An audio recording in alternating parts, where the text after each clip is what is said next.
আজকের দিন আমাদের জন্য গুরুত্বপূর্ণ দিন। হ্যাঁ, ঠিক আছে, শোনো। বৌদ্ধ পূর্ণিমা উৎসবে মেতেছে বান্দরবান। পাহাড়ি পল্লীগুলোতে নানান আয়োজনে পালিত হচ্ছে বৌদ্ধ সম্প্রদায়ের অন্যতম ধর্মীয় উৎসবের দিনটি।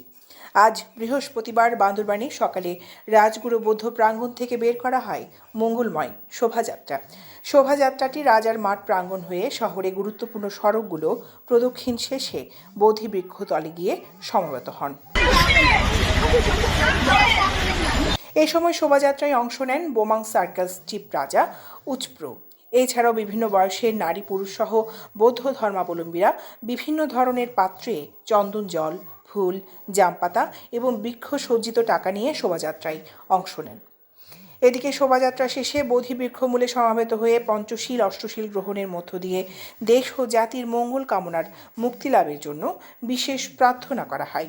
এ সময় ধর্মদেশনা দেন রাজগুরু বৌদ্ধবিহারের অধ্যক্ষ ভদন্ত ডক্টর সুবর্ণ লঙ্কারা মহাথেরো।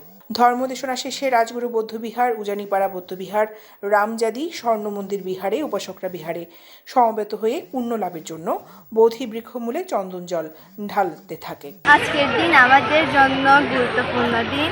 এই দিনে আজকে আমরা চন্দন পানি দিয়ে এই তিথির শুদ্ধ জল ধারায় বান্দরবান অশান্তি মুছে যাক, এটাই আমাদের প্রত্যাশা। আমরা সকাল থেকে র্যালিতে অংশগ্রহণ করেছি। এখানে এসে আমরা পঞ্চশীল গ্রহণ করছি, ধর্মদেশনা গ্রহণ করছি, চন্দনের পানি ছিটাইছি। সন্ধ্যাবেলায় আমরা হাজার প্রদীপ জ্বালাবো।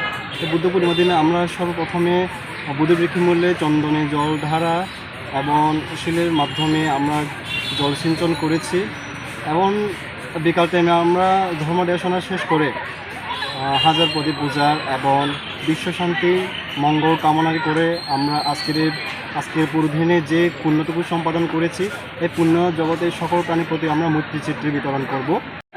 আজ হচ্ছে আমাদের বৌদ্ধ ধর্মাবলম্বীদের বুদ্ধ পূর্ণিমা। এই দিনে হচ্ছে আমাদের সিদ্ধার্থ গৌতম বুদ্ধ জন্মগ্রহণ করেছে এবং এই দিনে বুদ্ধত্ব লাভ করেছেন এবং এই দিনে হচ্ছে আমাদের মহাপরিনির্বাণ লাভ করেছিলেন।